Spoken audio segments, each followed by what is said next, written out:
नमस्कार दोस्तों, कैसे हैं आप सब? आशा करता हूँ आप सभी ठीक होंगे। तो इस वीडियो में हम लोग बात करने जा रहे हैं एफ-एन-ओ ट्रेडिंग यानी फ्यूचर एंड ऑप्शन ट्रेडिंग में आने वाले उन बड़े 6 चेंजेस की जो कि सेबी जल्द ही लागू करने वाला है। तो चलिए देखते हैं फर्स्ट रूल क्या है। फर्स्ट रूल है गाइस ऑप्शन बायर्स के लिए। सेबी कहता है कि अब से ऑप्शन बाइंग करने के लिए पूरा प्रीमियम ऑप्शन ट्रेडर को देना पड़ेगा। यानी अगर कोई ब्रोकर अभी तक ऑप्शन बाइंग के लिए लेवरेज या लिमिट्स प्रोवाइड कर रहा था, तो फ्रॉम फरवरी 2025 1 फरवरी 2025 से वो लिमिट्स बंद हो जाएंगी और ऑप्शंस बायर को पूरा का पूरा प्रीमियम पे करना पड़ेगा। हालांकि ऑप्शन बाइंग के लिए सभी ब्रोकर पहले ही लेवरेज या लिमिट देना बंद कर चुके हैं, पर अगर कोई ब्रोकर दे रहा था और ट्रेडर लिमिट्स को एंजॉय कर रहे थे तो 1 फरवरी 2025 से फैसिलिटी बंद हो जाएगी।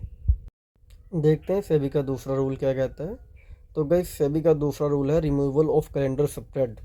यानी कि जो लोग ऑप्शंस या फ्यूचर्स में ट्रेड करते हैं, स्ट्रेटजी बनाते हैं, उनको पता होगा कि कैलेंडर स्प्रेड एक स्ट्रेटजी है जिसमें हम एक ही अंडरलाइन एसेट को लॉन्ग और शॉर्ट दोनों करते हैं, लेकिन अलग अलग एक्सपायरीज में। जैसे मैंने करंट एक्सपायरी का फ्यूचर या ऑप्शन लॉन्ग कर लिया और नेक्स्ट एक्सपायरी का शॉर्ट कर दिया, तो ये स्ट्रेटजी, इसको हम कैलेंडर स्प्रेड बोलते हैं, ये 1 फरवरी 2025 से बंद हो जाएगी और हम एक्सपायरी वाले दिन कैलेंडर स्प्रेड नहीं बना पाएंगे। देखते हैं नेक्स्ट यानी कि थर्ड रूल। ये रूल है गाइस इंडेक्स डेरिवेटिव में ट्रेड करने के लिए इंट्राडे में दी जाने वाली लिमिट्स को लेकर।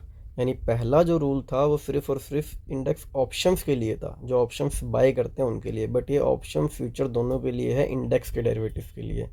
तो इसमें क्या है, जो आपका एक्सचेंज है, एक्सचेंज मॉनिटर करेगा कि आपका ब्रोकर इंट्राडे के इंडेक्स डेरिवेटिव में ट्रेड करने के लिए कितनी लिमिट्स प्रोवाइड करता है। प्रोवाइड की जाने वाली limits as per SEBI norm होनी चाहिए और स्पेशली वो एक्सपायरी डे वाले दिन इन चीज़ों को मॉनिटर करेगा। और ये रूल 1 अप्रैल 2025 यानी 1 अप्रैल 2025 से लागू होगा। तो चलते हैं नेक्स्ट यानी फोर्थ रूल की तरफ। ये रूल है फ्यूचर के कॉन्ट्रैक्ट साइजेस को लेकर। यानी अभी तक जो फ्यूचर के कॉन्ट्रैक्ट होते थे 8 लाख, 9 लाख, 6 लाख इन वैल्यूज़ में होते थे, अभी किसी भी फ्यूचर की वैल्यू 15 लाख से नीचे नहीं होगी और 20 लाख से ऊपर नहीं होगी। यानी मैं निफ्टी की बात करूं तो 25 का लॉट साइज है, 26,000 पे निफ्टी ट्रेड कर रहा है, तो उसका अप्रोक्स 9 लाख का कॉन्ट्रैक्ट वैल्यू बनता है। तो अब उसको बढ़ाकर हमें 15 लाख रुपये, यानी कि एक्सचेंज को 15 लाख रुपये करना होगा और इतना नहीं बढ़ाना है कि 20 लाख से ऊपर चला जाए। ये कैपिंग्स लग जाएंगी अब फ्यूचर के कॉन्ट्रैक्ट्स में और ये लागू होने वाला है नवंबर 2024 से, यानी कि अगले ही महीने। ये वो रूल है जिसकी वजह से मार्केट रिएक्ट कर सकता है और 3 अक्टूबर यानी कि नेक्स्ट ट्रेडिंग सेशन वोलेटाइल हो सकता है। देखते हैं सेबी का नेक्स्ट यानी कि फिफ्थ रूल। इस रूल में सेबी बोलता है कि अभी कोई भी एक्सचेंज है, चाहे वो एनएससी है चाहे बीएससी है, वो अपने सभी इंडेक्सेस में से सिर्फ एक ही इंडेक्स की वीकली एक्सपायरी कर पाएगा, बाकी इंडेक्सेस की मंथली एक्सपायरी ही होएगी। एग्जाम्पल के तौर पे अभी जैसे एनएससी है, एनएससी के इस टाइम 4 इंडेक्स जो हैं वो ऑप्शंस में, फ्यूचर्स में ट्रेड हो रहे हैं। Nifty, bank Nifty, mid cap Nifty और फिन निफ्टी। अभी एक हफ्ते में 5 ट्रेडिंग सेशन होते हैं, 4 इंडेक्स एनएससी के और 2 इंडेक्स बीएससी के, सेंसेक्स और बैंकेक्स। अभी इन 6 इंडेक्स को हम देखें तो 5 ट्रेडिंग सेशन है और पाँचों दिन एक्सपायरी हो रही हैं। तो अभी सेबी ने बोला है कि आप अपने एक ही इंडेक्स की वीकली एक्सपायरी कर सकते हो। लाइक अगर एनएससी अपने निफ्टी की वीकली एक्सपायरी कर रहा है, हर हफ्ते निफ्टी की एक वीकली एक्सपायरी हो रही है, तो मिड कैप, फिन निफ्टी और बैंक निफ्टी ये सब मंथली ही एक्सपायर होंगे, हर हफ्ते इनकी एक्सपायरी नहीं आएगी। सेम ऐसे ही बीएससी अगर अपने किसी एक इंडेक्स यानी सेंसेक्स या बीएसएक्स दोनों में से एक की वीकली एक्सपायरी कर रहा है, तो दूसरे की एक्सपायरी उसे मंथली बेसिस पे ही करनी पड़ेगी। तो इससे होगा कि जो डेली एक्सपायरीज चल रही थी ये बंद हो जाएंगी। अभी एक हफ्ते में आपको 2 ही एक्सपायरीज मिलेंगी, एक इंडेक्स होगा एनएससी का और दूसरा होगा बीएससी का। बाकी सभी इंडेक्सेस चाहे वो एनएससी का चाहे बीएससी का मंथली बेसिस पे ही एक्सपायर होंगे। अब देखते हैं सेबी का लास्ट यानी कि सिक्स्थ रूल। ये रूल्स है गाइस ऑप्शन राइटर्स के लिए, जो लोग ऑप्शंस की सेलिंग करते हैं यानी कि शॉर्ट सेल करके चलते हैं।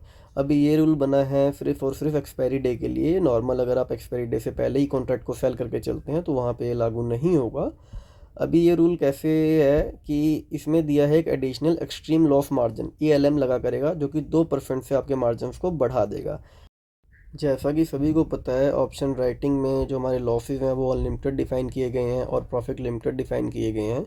तो उस लॉस को नज़र में रखते हुए भी सेबी बोल रहा है कि अगर आप एक्सपायरी वाले दिन, क्योंकि एक्सपायरी वाले दिन ऑप्शंस के प्रीमियम वैसे ही काफ़ी टूट चुके होते हैं, बहुत कम होते हैं, और हम ऑप्शन की सेलिंग कर ही इसीलिए होते हैं कि हम प्रीमियम को बेचेंगे और जीरो करके ख़त्म करेंगे या 1 रुपये पे जाके स्क्योर ऑफ कर लेंगे।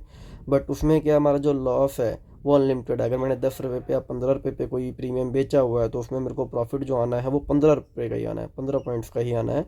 बट लॉस कितना भी आ सकता है। तो उस चीज़ को नज़र में रखते हुए सभी बोल रहा है कि ऑप्शन सेलिंग के लिए जो मार्जिन अब तक लगते थे उससे 2% एडिशनल मार्जिन यूटिलाइज होगा, और ये भी नवंबर 2024 से लागू होने वाला है। ये वो इन्फॉर्मेशन थी जो मैं आप लोगों को देना चाहता था। आगे आने वाले और इम्पोर्टेंट अपडेट्स के लिए हमारे चैनल को सब्सक्राइब कर लें, और कोई भी वीडियो मिस ना हो इसके लिए बेल आइकन को ज़रूर दबाएं। आज के वीडियो में इतना ही। वीडियो को पूरा देखने के लिए थैंक यू।